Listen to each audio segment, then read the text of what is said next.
윤석열 검찰총장에 대한 징계위원회가 어제 결론을 내지 못했고 법무부는 다음 주 화요일에 징계위를 다시 열기로 했습니다. 징계위원 기피 신청은 기각되고 증인 신청은 대부분 채택하는 등 절차를 마무리한 만큼 화요일엔 범다툼을 거쳐 결론을 낼 것으로 보입니다. 고위공직자 범죄수사처장 추천 요건을 완화하는 공수처법 개정안이 어제 국회 본회의를 통과했습니다. 더불어민주당은 공수처법 통과를 크게 환영하며 서둘러 공수처 출범에 나서겠다고 밝혔지만 법안 저지에 나섰던 국민의힘은 장외투쟁까지 검토하며 연말 전국은 극한 대립으로 치닫고 있습니다. 코로나19 첫 백신 접종을 시작한 영국에서 부작용 사례가 나온 가운데 하루 사망자 수가 3,000명을 넘어선 미국에서도 긴급 승인 절차를 거치며 곧 백신 접종이 시작될 것으로 보입니다. 네, 한 주간 쌓인 정치 독소를 풀어보는 시간 딕톡스 정치입니다. 오늘은 여야의 간판이었죠. 네, 박수현 더불어민주당 전 의원, 오신환 국민의힘 전 의원 두 분 모셨습니다. 안녕하세요. 안녕하십니까? 안녕하세요. 네. 반갑습니다. 자, 두 분 처음으로 저희가 이제 초대해 드렸는데 처음이시니까 토론 룰을 좀 소개해 드리겠습니다. 해야 할 것은 이제 웃어주기, 박수 쳐주기, 대안 제시하기가 있었고요.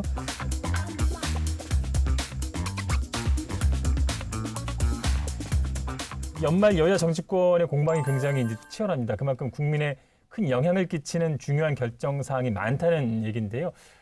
두 당, 두 분의 입장 차이는 분명해 보이지만 그래도 좀 대안을 찾아보는 토론을 기대하겠습니다. 윤석열 검찰총장의 징계위 얘기부터 해보겠습니다. 어제 사상 초유의 현직 검찰총장 징계위원회가 열렸지만 첫날 심의에선 결론을 내리지 못했습니다. 징계위는 오는 15일 두 번째 기일을 열고 증인 신문을 진행하기로 했습니다. 네, 결국은 이 문제가 이제 검찰 개혁이냐, 검찰 장악이냐가 이 문제의 본질이라고 보는데요.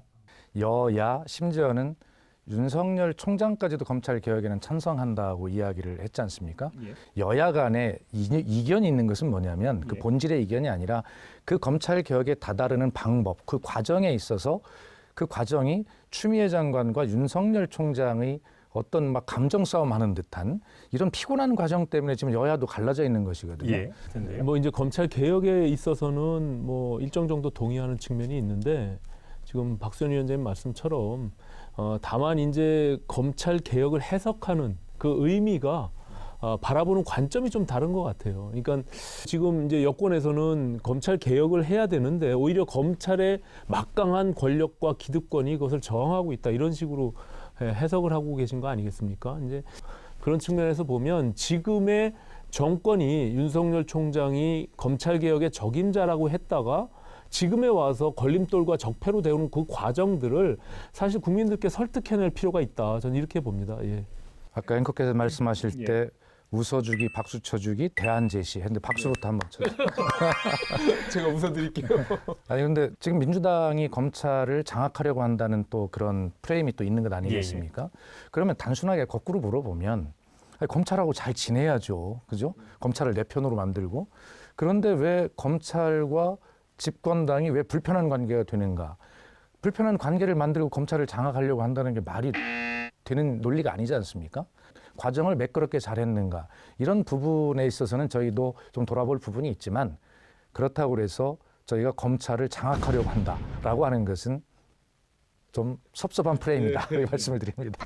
제가 먼저 웃어드리고 제가 봤을 때는 사실은 이게 권력에 있어서 이게 지금의 청와대 권력에 직접 칼을 들이대는 검찰의 수사에 있어서의 두려움 그것이 저는 작동했다 이렇게 봅니다. 그러니까 결과적으로 믿었던 검찰총장 윤석열이 갑자기 울산 사건이나 라임 그리고 청와대 권력에 칼을 들이대는 이런 수사들이 진행되다 보니까 특히 원전 수사 이런 부분들에 대해서 굉장히 불편함을 가질 수밖에 없었던 거죠. 그러다 보니까 이것이 너무 가까이 다가오는 어떤 두려움 속에서 저는 분명히 거기에 정치 권력이 검찰에 일정 정도 손을 댈 수밖에 없는 그런 어떤 불행이 또다시 시작됐다라고 생각합니다. 그렇기 때문에 천상 검사인 윤석열 총장의 그 캐릭터를 제대로 파악하고 읽지 못했던 거죠. 우선 지금까지 우리가 한번 같이 공유할 수 있는 이야기를 해보면 검찰 개혁이라고 하는 것이 굉장히 오래된 시대의 과제인데 노무현 정권 정부 때 시도를 했는데 결과적으로 평검사와의 대화에서 대통령이 급기야는 뭐 이쯤 되면 막 가자는 거죠 라고 하는 그런 말이 나올 정도로 사실은 성공하지 못했죠. 검찰이 늘 시대마다 검찰 개혁을 요구받는데 그것을 피해간 방법이 있었어요. 어떤 정권의 집권 초기에는 전 정권에 대한 칼날을 엄하게 휘두릅니다. 소위 적폐청산 뭐 이런 것들이죠.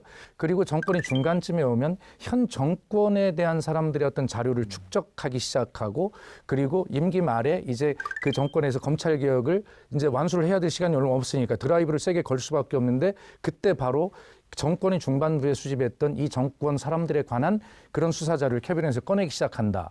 자, 그런 걸 잘 알면서도 문재인 정부가 이것을 잘 세밀하게 설계하지 못하고 국민의 마음을 쉽게 얘기하면 더 많이 못 얻은 것 이런 것에 대해서는 인정을 합니다.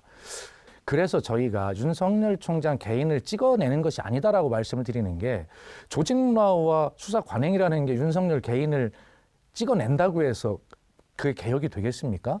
스스로 좀 해달라는 것인데 그걸 할 의지가 없는 검찰총장이니까 해달라는 것이고 바꾸려고 하는 의지가 솔직히 있는 것이지 그래서 그 개인을 찍어내서 저희가 크게 얻을 게 없다 이런 말씀을 드리고 이제 그런 측면에서 제가 뭐 다시 한번 지적하지만 윤석열 총장을 검찰총장으로 임명한 그 장본인이 대통령이고 그 이 정권입니다. 그리고 검찰 개혁의 최적임자라고 영웅 떠받들듯이 만든 상황에서 검찰총장이 된 것이고 그런데 이제 와서 그것이 뒤집어지는 그 부분에 대해서는 분명히 대통령께서 정치적 책임을 지셔야 되는 거예요. 그렇습니다. 그런데 특히 저는 제가 법사위에 의정활동하면서 늘 주장했던 것이 이 불필요한 권력들을 분산시키고 나누는 것이 중요하다. 그래서 이 정부가 지금 뒤늦게 얘기하고 있는 수사 기소를 분리하는 거 그것이 검경 수사권 조정 아니겠습니까? 그것은 이제 법으로 제도화해서 이제 출발하기를 앞두고 있는 상황이니까 이런 제도적 측면에서 시스템을 만들어서 검찰을 개혁해내는 것이 마땅한 것이지 각 개인 검사 한 명 한 명을 모두 적폐로 몰아가지고 검찰 조직을 그렇게 국민들의 개혁 대상으로 몰아세우는 그러면서 검사 스스로들이 다 그것을 동의하지 못하게 만드는 이런 굉장히 아마추어적인 이런 검찰 개혁이 오히려 그거 자체가 걸림돌이 되고 제대로 된 개혁을 해낼 수 없는 그런 상황을 만든 것이다. 앞으로 상황 좀 전망해 봤으면 좋겠는데요. 윤 총장의 뭐 대응과 추 장관의 입지 등 좀 전개될 상황을 좀 예측해 주신다면요. 우리 뭐 법사위를 오래 하신 오신환 의원님부터 먼저 얘기를 하시죠. 일단은 징계 절차나 이런 것들에 대해서 가처분 신청과 또 소송이 분명히 들어갈 겁니다. 이제 그러면 그렇게 되면 또 지난하게 이제 법률적 사법적 판단들을 기다리는 과정 속에서 또 정치적인 소모적인 논쟁이 뒤따를 수밖에 없죠. 예. 그래서 저는 늘 이제 국회가 입법부 정치를 하는 중심에 있는 입법부인 국회가 정치력을 발휘해서 모든 것들을 좀 문제 해결을 해야 되는데 결국엔 거기서 여야가 해결을 못하니까 늘 사법부의 판단으로 넘겨버리거든요. 예, 그러는 과정에서 정치는 상실되고 국민들은 불신하게 되고 또 사법부는 굉장히 곤혹스러운 이런 상황들이 계속 무한반복되고 있는 지금의 상황들이 참 안타깝고요. 청와대도 계셨으니까요. 대통령의 어떤 역할 부분을 또 말씀해 주셨고 정치의 영역에서 해결할 것을 자꾸 사법적 영역에 맡기다 보니까 그로 인면에서 사법의 권한이 계속 이제 커지는 그런 부작용도 있었다는 말씀이신데 이 문제를 해결하기 위해서 문 대통령이 정치력을 발휘할 의지가 없었던 걸까요? 아니면 지금까지 문 대통령 스타일을 봐서 그런 여지가 없었다고 봐야 되는 걸까요? 이거는 새로운 질서입니다. 문재인 대통령이 왜 사전에 정치력을 발휘해서 추미애 장관과 윤석열 총장을 둘이 합의시키지 못하느냐라고 하는 이런 부분들인데 그때는 대통령의 시간이 아니에요. 아까 오신환 의원님 검찰청법 말씀하셨습니다만 37조 2항에 분명히 나와 있지요. 대통령은 징계위원회에서 나온 결과를 가지고 그것을 가지고 인사권을 행사하도록 돼 있는 엄격히 말하면 검찰총장의 면직에 관한 권한이 없습니다. 법적 권한이. 그럼에도 불구하고 오신환 의원께서 말씀하시는 거는 뭐 둘 다 뭐 회의 말하던가 뭐 이런 정리가 아니라 잘 하도록 뭐 정치력을 발휘해라 이런 뜻일 텐데 그래서 저는 이 징계위원회의 결과가 나오는 그 순간까지는 대통령의 시간이 아니라는 것입니다. 그 추 장관의 앞으로 어떤 뭐 행보를 할까요? 어떻게 좀 예상하세요? 추미애 장관은 기본적으로 정치인입니다. 정치를 하게 되겠죠. 그리고 검찰 개혁이라고 하는 그 고통스러운 과정을 성공적으로 잘 이끌어낸 그 어떤 업적, 또 이런 것을 가지고 본인의 정치력을 더 키우는 것은 또 당연한 것입니다. 그 과정에서 입었던 상처를 얼만큼 잘 치유하고 국민께 동의를 받느냐에 따라서 검찰 개혁을 이룬 성과만큼 그의 정치적 입지가 커진다, 이렇게 달려 있고요. 저는 추미애 장관은 이제 윤석열 총장 물러나면 물러나겠죠. 기본적으로 그게 수순이라고 보는데, 검찰 개혁의 핵심은 이 정권이 주장하는 공수처 출범과 그리고 검경수사권 조정, 이 두 가지예요. 윤석열 총장을 쫓아낸 것이 검찰 개혁이라고 말하는 것 자체가 저는 굉장히 어불성설이고, 그것은 뭐 해당되지 않죠. 결과적으로 정치가 지금 검찰 내부의 모든 것들을 휘젓고 다니는, 오히려 역사가 거꾸로 가는, 저는 그런 측면이 있어서 정말 안타깝고, 오히려 제도와 시스템을 변화시키고 바꾸는데 좀 중점을 두고 그 역할을 했으면 그렇습니다. 오히려 좀 박수 받지 않았을까. 박수 쳐주세요. 좀 그렇게 생각해요. 잠깐만 한 말씀만 제가 좀 붙이면, 어떤 대한민국의 부처의 공무원들이 장관의 지시나 이런 거에 대해서 전 공무원이 한 명도 안 빠지고 뭐 서명을 하고 집단 반발을 하고 그런 공직 사회가 어디 있습니까? 왜 검찰만 그렇게 합니까? 검찰만 그렇게 특별한 공무원입니까? 그런 독특한 문화가 검찰에만 있는 것 역시도 보면 그것은 바로 검찰 개혁의 필요성을 역설적으로 말해준다, 이렇게 볼 것이고, 그러나 그 말씀은 동의해요. 아무리 그렇다 하더라도 장관이 그 구성원들의 마음을 얻으면서 스스로 개혁할 객체가 아니라 개혁할 주체로서 인식하도록 그렇게 하지 못한 것은 추미애 장관이 반성해야 될 일이 맞습니다. 제가 반박하지 않고. 한 가지 전제 조건이 좀 필요할 것 같아서요. 그 두 분의 말씀이 굉장히 합리적이고 이해가기 쉬운데, 이제 약간 윤석열 총장을 천사 검사라고 이제 말씀해 주셨는데, 그 오신환 의원님의 말씀에 다 동의를 하려면, 그러면 윤 총장은 과연 그러면 비정치적인가? 그의 행동과 발언과 이런 것들이, 그게 이제 동의가 돼야 나머지 것들이 다 동의가 된다는 생각이 좀 들거든요. 그 부분에서 한 말씀 좀 부탁드립니다. 저는 법사위에서 제가 인사청문위원으로 윤석열 총장을 청문회도 했었고, 또 총장이 돼서도 여러 차례 개인적으로도 보고 지켜봤는데, 저는 총장으로서의 재직하고 있는 동안에는 그 본인의 본분을 다하려고 했으나, 그것이 본의 아니게 정치적으로 대권, 특히 이 정권의 검찰총장이 야권 진영의 대권 주자 1위로 올라가는 이런 코미디 같은 코미디가 벌어졌잖아요. 예. 그러다 보니까 본의 아니게 이 권력이 또 극한적으로 본인을 쫓아내려고 하는 그런 과정 속에서 약간은 정치적인 상황들 속에서 본인이 조금 힘을 받기 위한 그런 의도도 있을 수 있었다, 저는 이렇게 보여집니다. 부정과 부패, 비리에 있어서는 검사로서 당연히 본분을 해야 된다라는 그 소임에 대해서 끊임없이 놓지 않고 있었기 때문에 지금까지 오히려 버티고 있는 것이지, 또 정치를 계속 지속 가능하게 하리라고 보고 있지도 않아요. 뭐 그 속을 어떻게 알겠습니까? 그러나 판단해 볼 수 있는 것은 그의 말과 그의 행동으로 판단해 볼 수 없는 것인데, 우선 말을 판단해 봅니다. 그때 윤석열 지금 총장이 하신 말씀이 뭐냐면, 본인의 뜻에 맞지 않더라도 조직의 뜻에 따라야 한다, 탄 일갈이었어요. 검찰주의자입니다. 결과적으로 검사 동일체를 신봉하는 사람이죠. 자, 조국 전 법무부 장관에 대해서 한번 돌아봅시다. 조국 전 법무부 장관이 청문회 하는 날, 마지막 날 자정까지 국민의힘에서 청문회를 끌면서 부인인 정경심 교수를 소환 한번 하지 않고 기소해버립니다.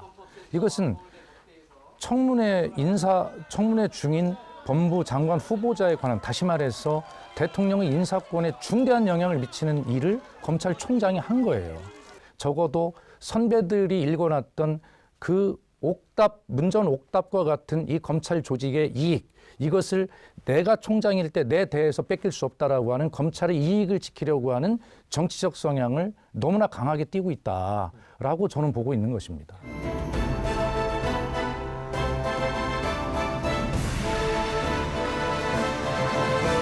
자, 그래서 계속 뭐 연관된 이슈인데요.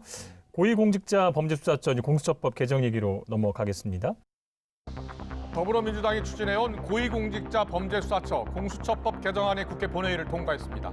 국회에서 추천한 공수처장 후보 2명 가운데 대통령이 1명을 지명하면 이르면 이번 달 청문회를 거쳐 공수처는 정식 출범하게 됩니다.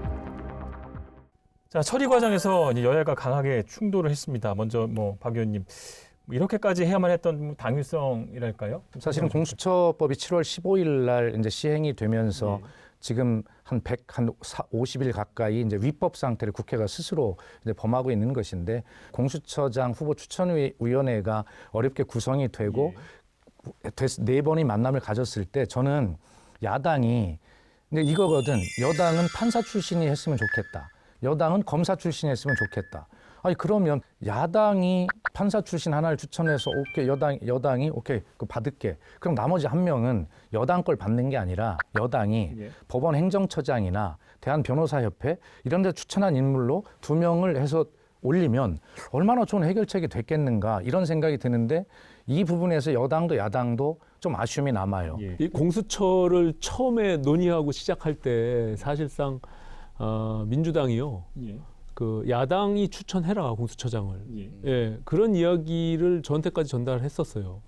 처음에 설계할 때. 그런데도 불구하고 왜 못하게 됐느냐? 저는 윤석열의 트라우마다라고 생각합니다. 결국에는 확실한 사람을 여당이 결국에 공수처장을 시키지 않으면 나중에 뒤통수 맞을 수 있다라는 그런 트라우마 때문에 결국에는 이 논의가 법을 개정해서 간다라는 것을 이미 박아놓고 여기까지 왔다라고 봅니다. 그래서 다수석을 갖고 있는 민주당의 입장에서 공수처 법을 바꿔서 저렇게 출범을 시키는 거잖아요. 그런 트라우마 속에서 아주 확실한 우리 쪽 사람이 공수처를 장악해야 되겠다라는 것을 여실히 명백히 보여준 겁니다. 저는 그 부분에 대해서는 나중에 분명히 여당도 땅을 치고 후회할 거다. 저는 이렇게 봅니다. 그 윤석열 트라우마라고 말씀하셨는데 제가 바로 맞받아서 하면 윤석열 트라우마가 아니라 국민의힘 트라우마다 이렇게 말씀드리고 싶은 것이, 지난 총선을 한번 생각해 보시죠. 국민의힘의 총선 공약 1호가 공수처 폐지였습니다. 그러나 그것이 굉장히 여론의 역풍이 일으니까 그것을 뺀 거죠. 본인들의 총선 1호 공약일 뻔했던 공수처 자체를 폐지하기 위해서 공수처 폐지 비토권을 쓴 것이에요. 그러니까 계속 자당이 추천한 후보도 자당이 반대하는 그런 자가당착을 하지 않습니까? 그래서 민주당이 생각할 때는 윤석열 트라우마가 아니라 저분들은 애초에 공수처를 폐지하려고 하는 1호 공약을 세웠던 분들이야, 믿을 수가 없어 라고 하는 트라우마가 있었던 것이죠. 야당을 견인하는 유일한 조항이 야당의 비토권이었어요. 그거는 여당이 야당을 달래기 위해서 만든 명분인데, 그러면 그때는 이렇게까지 공수처가 되리라고 생각을 못했나요? 그건 민주당의 잘못이죠. 그 야당이 추천하는, 또 여당이 또 일정 정도 어느 정도 승부가 할 수 있는 후보를 추천하겠지라고 하는 말씀대로 쉽게 얘기하면 제1야당에 대한 배려이고 유인책이었던 겁니다. 솔직하게. 그런데 협상에도 안 들은 제1야당을 향해서 그러한 배려를 만들어 놓고 대통령이 제멋대로 임명할 수 있는 구조가 아니야 라고 안심을 시켜준 거죠. 그런데 그렇게 좋은 제도를 야당을 위해서 배려를 했음에도 이번에 그거를 걷어찼어요. 그러니까 결과적으로 여당에게 날치기라고 해도 좋습니다. 그러니까 야당이 얻은 건 뭡니까? 결과적으로 그런 기회를 다 날렸어요. 저는 그게 안타깝다는 얘기야. 국회에서 의정활동을 해보셨잖아요. 어떻게 법률을 그렇게 그냥 그런 식으로 허접하게 만듭니까? 그것에 대한 반성이 필요하고. 야당에 대한 배려라니까. 야당에 대한 배려를 계속 지켰어야죠. 그럼 그걸 안 된다고 해서 그걸 날치기 해서 밥을 또 먹여줘도 안 먹는다는데 그걸 어떻게 하겠습니까? 그럼 왜 비토권만 바꾸지 않고 왜 또 엉뚱한 거 다른 것까지 다 바꿔서 독소조항을 계속 늘려갑니까? 기왕에 욕먹는 거 하려면 확실하게 해야지. 그러니까 공수처가 위험하다고 자꾸 얘기하는 거 아니에요? 그러니까 그렇게 위험하게 방치한 야당도 직무유기한 거예요. 실제로 그래서 야당 의원들은 이제 여당에서는 공수처 자체를 반대한다는 생각들을 많이 갖고 있는데 실제로는 어떻습니까? 공수처를 반대하죠. 근데 뭐 거기 구성원들 중에서도 좀 스펙트럼이 다양한데, 저는 사실은 이게 검찰 개혁의 핵심이 아까 말한 정치 권력으로부터의 중립 독립성 확보, 또 한 가지는 불필요한 권력을 나누는 거라고 봐요. 그 구조에 대한 내용에 있어서 지금과 같이 수사 기소를 동시에 갖는, 검찰이 옛날에 그 중수부를 가졌던 그런 막강한 힘을 통해서 개혁의 대상이 됐던 것처럼 공수처도 자칫 권력이 오남용을 하게 되면 그럴 여지가 충분히 있어요. 공수처도 공수처장이 인사위원회를 구성해서 인사권을 갖도록 처음에 설계를 했어요. 저희 쪽에서. 예. 그런데 그것을 나중에 날치기 통과하면서 다 뒤집어서 대통령이 공수처장, 차장 그리고 공수처 검사까지 임명하는. 그래서 저는 이것도 무의미하다고 보는 게 공수처장을 누굴 뽑든지 간에 만약에 아무리 중립 독립성을 확보하고 또 권력의 윤석열 총장처럼 칼을 들이대면 공수처 차장한테 대통령이 힘 실어주면 그만이에요. 사실은 들여다보면 그렇지가 않아요. 예를 들어 수사를 했어요, 공수처가. 그런데 그 과정에서 기소를 하지 않으려고 할 경우 예. 야당을 피원되려고 하면 조국이 수사받을 때 조국 수사를 가져다가 조국을 기소하지 않으려고 하면 어떻게 하냐면 이 수사 자료 일체를 대검으로 검찰로 다시 보내게 되어 있어요. 그리고 안전장치로 또 뭐를 해놓냐면 견제장치로 이 공수처 직원의 범죄에 대해서는 검찰이 수사할 수 있도록 견제장치를 함께 해놨어요. 그렇기 때문에 수사권과 기소권을 온전히 독점적으로 가지고 있다라고 하는 오신환 의원님 말씀은 조금 그런 부분에서도 조금 어떤 안전장치를 둔 점도 있다.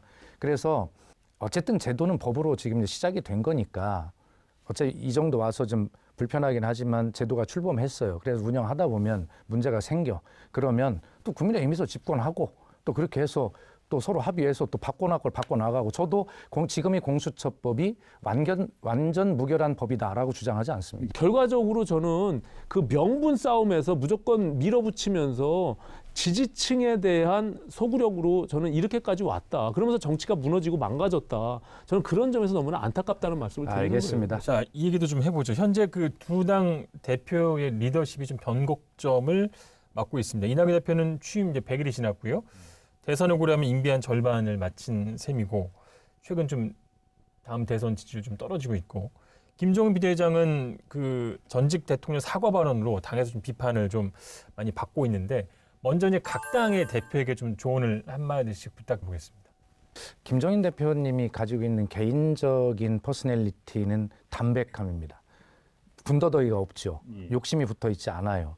근데 지금 국민의힘의 구성원들이 그런 김종인 대표의 이런 담백한 성격을 잘 모르시는 것 같아요.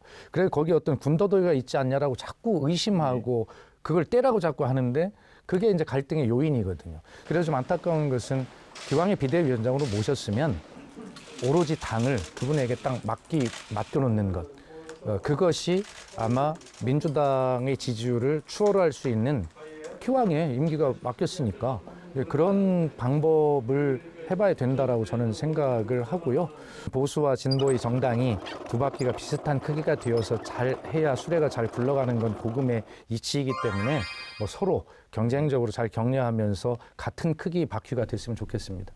제가 봐왔던 이낙연 대표님은 굉장히 소탈하신 분이에요. 예, 그리고 굉장히 친근감 있게 대인관계를 하시는 분이기 때문에 저는 그 당 대표로서 두루두루 국민들과 또 아니면은 뭐 당내 구성원들과 그런 소탈함의 장점들, 물론 이제 부동의 1위 주자에서 이재명 지사와 지금 엎치락뒤치락 하고 계신데 저는 그 이유도 당 대표로서의 현재 가지고 있는 지위의 리더십을 발휘하시는 게 맞지.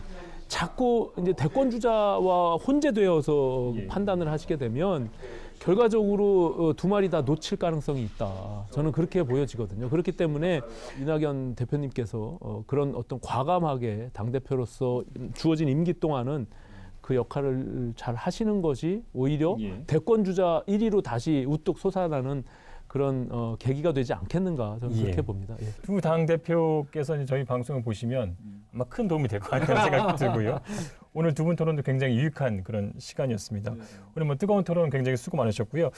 오늘도 저희 이제 디톡스 정치의 룰인데요. 한 주간 쌓인 정치 독소를 배출하기 위해서 디톡스 주스를 준비했습니다. 예. 우리 오 의원님은 디톡스 다이어트를 하신 거 아닌가요? 아니요. 저는 턱선이 날렵해졌는데 운동하고 좀 덜 먹어서 살을 좀 뺐습니다. 예.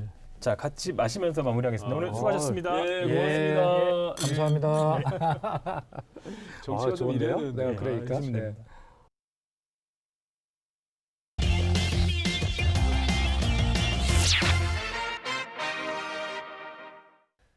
네, 전 세계가 코로나19 백신 확보 경쟁에 나선 가운데 우리 정부가 최대 4,400만 명분의 백신 물량을 확보하기로 했습니다. 세계에서 처음으로 영국에서 백신 접종이 본격적으로 시작되기도 했고요. 얼마 전 독감 백신에 대한 불안감이 있어서인지 코로나 백신은 과연 맞아도 괜찮은지 걱정의 목소리도 나오고 있는데요. 오늘 이슈에서는 코로나19 백신을 비롯해 백신 전반을 연구하고 있는 분을 모셨습니다. 우리나라에 본부를 둔 최초의 비영리 국제기구 국제백신연구소 이철우 박사님 모셨습니다. 안녕하세요. 네, 안녕하세요. 네. 요즘에 바쁘시죠? 네. 네. 일단은 그 국제백신연구소가 어떤 곳이고 그곳에서 박사님께서 어떤 일을 하고 계신지 좀 소개 좀 부탁드리겠습니다. 국제백신연구소는 1997년도에 이제 UN 개발 계획이라는 이제 UN 기구로부터 있던 프로그램에서 이제 국제기구로 독립을 하게 됐습니다. 예. 백신의 보급 또는 뭐 개발, 뭐 발굴 이런 걸 전념을 하기 위한 이제 비영리 국제기구고 말씀하셨다시피 국내에 이제 본부를 둔 이제 최초의 국제기구입니다. 그래서 코로나19 백신, 코로나19 유행이 터졌을 때에도 이제 빠르게 저희가 갖고 있는 기존의 백신 연구들, 백신 사업들을 이제 코로나19로 조금 초점을 바꾸면서 좀 빠르게 이제 코로나19 백신 관련된 임상 시험을 지원한다든지 뭐 여러 가지 정책 관련된 부분들도 연구를 하고 있고 이제 저 같은 경우에는 이제 코로나19 백신 임상 개발 팀에서 이제 국내 임상 시험을 이제 맡아서 진행하고 있습니다. 지금 뭐 굉장히 중요한 업무를 하고 계신데요. 우리 정부가 이제 지난 화요일이죠. 글로벌 제약사를 통해서 백신을 구매하겠다고 밝혔습니다. 백신마다 뭐 종류라든가 뭐 보관 조건, 유효기간도 이제 좀 각자 다르지 않습니까? 이 부분 좀 설명 부탁드리겠습니다. 아스트라제네카, 그다음에 화이자, 모더나, 예. 화이자, 그리고 얀센이죠. 얀센 이렇게 예. 네 곳인데 기본적으로 백신의 목적인 어떤 면역 반응을 미리 유도해서 예. 다음번 감염을 예방한다는 차원에서의 목적은 같은데 이제 그거의 몸을 학습시키는 그 과정은 조금씩 이제 차이점이 좀 있습니다. 결국 이런 차이점 때문에 이제 백신의 뭐 보관 조건 아니면 유효 기간 이런 거의 차이도 조금 나타날 수 있는데 예. 특히 화이자나 모더나 같이 이제 mRNA 백신의 기술들은 다소 이제 그 상온에서 좀 불안정하기 때문에 이제 굉장히 초저온 온도에서 영하 60도, 80도 뭐 네, 이렇더라고요. 맞습니다. 네, 네. 그래서 굉장히 초저온 온도에서 보관을 해야 백신의 효능이 가장 이제 잘 나타나기 때문에 그런 보관 조건인 거고 이제 바이러스 운반체 같은 경우에는 저희가 흔히 알고 있는 상온인 뭐 2도에서 8도 정도에서 보관 이제 운송이 가능하기 때문에 그런 점에 있어서는 이제 조금 약간의 차이가 좀 나타나고 있습니다. 예. 한 곳이 아니라 이렇게 글로벌 여러 곳에서 여러 제약사를 통해서 구매하는 이유가 뭐 특별히 있을까요? 결국에는 뭐 리스크의 분산이겠습니다. 구매한 백신이 뭐 안전성 이슈 때문에 사용하기가 굉장히 어렵다든지 뭐 이런 경우를 대비해서 이제 결국에는 계란을 좀 여러 바구니에 담듯이 결국에는 여러 회사 제품들을 일단은 어느 정도 구매를 확보해 놓고 접종은 조금 신중하게 가져가는 접근을 하려고 여러 회사랑 구매를 하고 계약을 체결한 것으로 예상됩니다. 가장 이제 국민 입장에서 걱정이 백신을 개발 중인 이제 제약사 대부분이 부작용에 대한 면책을 요구한다고 알려져 있습니다. 이 면책 조항은 세계 공통으로 좀 적용되고 있는 부분인가요, 지금? 그렇습니다. 제약사 입장에서도 예. 다소 짧은 개발 기간 내에 이제 백신 연구를 하다 보니까 그들도 사실은 미처 예측하지 못한 부작용의 가능성이 존재하고 있기 때문에 여러 가지를 고려했을 때 아마 제약사 입장에서도 어떤 면책 조항들을 제시를 했고 아마 이런 부분들은 우리나라뿐만이 아니라 공통적으로 여러 나라에도 다 적용되는 것으로 알고 있습니다. 우리나라 같은 경우에는 예방접종 피해 보상 제도라는 것을 운영하고 있어서 이제 필수 예방접종 사업에 대해서는 이제 예방접종의 인과성이 증명된다면 나라에서 보상하는 제도가 있었고 아마 이런 제도의 틀을 잡아서 아마 코로나19 예방접종에도 아마 적용해서 아마 조만간 그런 적절한 피해 대책에 대한 후속 조치들이 또는 방안들이 발표될 것으로 예상합니다. 부작용이 발생한다면 이것이 얼마나 좀 뭐 경미한 것인지 어느 정도 좀 심각할 수도 있는 것인지 그것이 굉장히 중요할 것 같더라고요. 국민 입장에서 뭐 굉장히 경미하다고 한다면 약간의 위험성을 감수하고서라도 이제 백신을 맞으면 되는데 그렇지 않을 경우 좀 생각이 달라질 수 있거든요. 일반적으로 이제 백신에 의한 부작용을 이제 아주 뭐 간단하게는 한 1단계에서 4단계 정도로 구분을 합니다. 예. 그래서 딱 정해진 규격화된 틀이 있는데 그래서 1단계가 굉장히 경미한 상태, 예. 4단계가 굉장히 뭐 중증의 상태라고 한다면 사실 임상적으로 크게 의미를 두는 것은 사실 뭐 4단계 또는 굉장히 중증의 이상 반응입니다. 심각한 부작용들, 뭐 원하지 않았던 어떤 질병이 더 발생한다든지 악화된다든지 아니면 정말 최악의 상황에는 사망까지 나타나는 결국에는 이런 사례들이 굉장히 이제 조심스럽기 때문에 일단은 부작용에 대해서는 좀 더 면밀하게 관찰을 한 뒤에 그런 다음에 뭐 접종을 하는 것이 조금 더 안전한 접종 전략이지 않나 생각됩니다. 자, 그래서 이제 백신을 이제 선구매하긴 했는데 언제 우리가 이제 백신 접종이 가능할까라거든요. 언제로 좀 예측하십니까? 정부 발표가 계속 앞당겨지고는 있습니다. 사실 뭐 예전에는 뭐 3분기를 또 발표를 하셨었는데 최근에는 뭐 2분기 내. 그리고 또 그 지난 화요일 발표에는 뭐 빠르면 좀 더 빠르게 검토할 수 있겠다. 말씀하시는 거고요. 그렇죠. 예. 무엇보다도 가장 중요한 것은 우리나라의 코로나 유행 상황이겠습니다. 물론 지금 굉장히 뭐 엄중하게 뭐 수도권에서는 2.5단계가 시행될 정도로 굉장히 많은 수의 확진자가 매일 나타나고 있는데 만약 이런 속도가 계속 지속이 된다면 아마 좀 더 빠르게 접종을 하지 않을까 생각이 들고 또 하나 또 참고할 만한 점들은 이제 주변 국가 또 다른 나라에서 얼마큼 빠르게 또 접종을 시작하였는지 이런 종합적인 판단을 해서 아마 뭐 시기를 좀 앞당길 수 있다면 좀 더 앞당길 수 있지 않을까 생각이 듭니다. 예. 영국에서 V-Day라고 하더라고요. 뭐 백신의 V일 수도 있고 뭐 빅토리일 수도 있을 것 같고요. 우리 시간은 지난 화요일에 이제 처음으로 백신 접종을 시작했습니다. 영국 상황을 좀 지켜보면 이런 안정성에 대해서 우리가 조금 더 알 수 있지 않을까라는 생각이 들거든요. 네, 맞습니다. 결국 우리가 방역을 하면서 시간을 번 것이 결국 이런 데에서 굉장히 간접적으로 긍정적인 효과를 가져오는 것입니다. 저희가 만약 상황이 너무 급했다면 저희도 안정성 검토를 참고할 자료가 부족한 상황에서 접종을 시작했어야 하는데 상대적으로 시간적 여유가 몇 달이라도 있었기 때문에 아무래도 영국, 미국에서의 접종을 보고 그들한테서 또 다시 면밀하게 안전성을 검토한 뒤에 이제 모두에게 오픈하는 그런 방향이 굉장히 좀 안전하게 백신을 접종하는 이제 전략이지 않을까 생각합니다. 세계 최초로 코로나19 백신 접종에 들어간 영국에서 2명이 알레르기 증상을 보였습니다. 당국은 즉각 대응에 나서면서 다음 주부터 접종 장소를 대거 늘리기로 했습니다. 코로나19 전에도 사실 많은 그 이제 질병들이 쭉 있어 왔었는데 이 백신 연구소 입장에서 이번 코로나19는 좀 어떤 의미가 있는지 좀 말씀해 주십시오. 이번 코로나19 특히 백신 개발 관련해서는 정말 유례없는 속도로 개발되고 있습니다. 뭐 빠르게 개발됐다는 에볼라 백신도 사실은 수년이 걸렸고 뭐 다른 유행병들은 뭐 1상, 2상, 뭐 3상까지도 가지 못한 백신들도 굉장히 많습니다. 우리나라도 이번 기회를 통해서 뭐 mRNA 백신이든 뭐 바이러스 운반체든 아니면 또 다른 형태의 백신이든 어떤 다음번 유행을 사실 예측하기는 어렵기 때문에 이런 백신 플랫폼들을 많이 개발해두고 원천 기술을 확보해놔야 코로나19가 아니라 다음번 유행이 터졌을 때도 그때는 우리나라 업체가 선두주자가 되고 3상 임상을 먼저 수행하고 전 세계 백신을 공급하지 말란 법이 없습니다. 따라서 이번 기회를 살려서 최대한 그런 백신 기술들을 좀 완성화 단계까지, 상용화 단계까지 갔으면 하는 바람이 또 있습니다. 우리나라도 이제 직접 뭐 백신을 지금 연구를 하고 계신데 지금 어떻게 순조롭게 진행이 되고 있습니까? 현재 국내에서는 이제 코로나 백신 임상 후보 물질이 5건의 임상 시험이 시행되고 있는데 대부분 1상 또는 모두가 1상 또는 2상입니다. 그래서 이제 굉장히 상대적으로 보면 좀 초창기 백신 개발 단계라서 이제 앞서 있는 회사들에 비하면 좀 뒤처져 있다 할 수 있겠지만 그 해외 제조사들의 백신을 이용한다 하더라도 이제 그 다다음번을 위해서는 이제 국산 백신을 개발하고 그걸 상용화까지 단계까지 가져가는 것이 코로나19를 길게 봤을 때는 굉장히 필요한 전략이라고 생각합니다. 코로나 백신을 접종하기까지 한 뭐 6개월에서 1년 남짓 정도가 남은 것 같습니다. 그 시간까지 이제 코로나19를 대비해야 하는 일반 국민 입장에서 가장 좀 마음에 좀 새겨두면 좋을 것 뭐가 있다고 생각하십니까?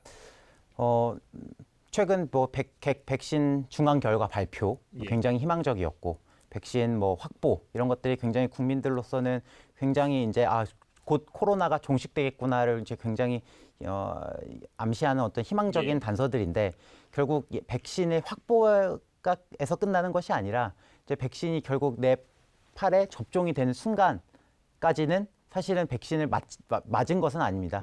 3차 유행은 결국 사회적 거리두기, 방역수칙 준수 등으로 이겨내야 되기 때문에 이제 안전하게 예방접종이 되는 날까지는 예. 아무래도 방역수칙 준수를 다시 한번 강조하고 싶습니다. 빨리 좀 더 좋은 백신을 개발해 줬으면 하는 그런 말씀도 좀 드리고 싶고요. 오늘 말씀 잘 들었습니다. 국제백신연구소 이철우 박사였습니다. 오늘 고맙습니다. 감사합니다. 네, 시사토크 알고리즘 다음 주 더 열심히 준비하겠습니다. 시청해주신 여러분 고맙습니다.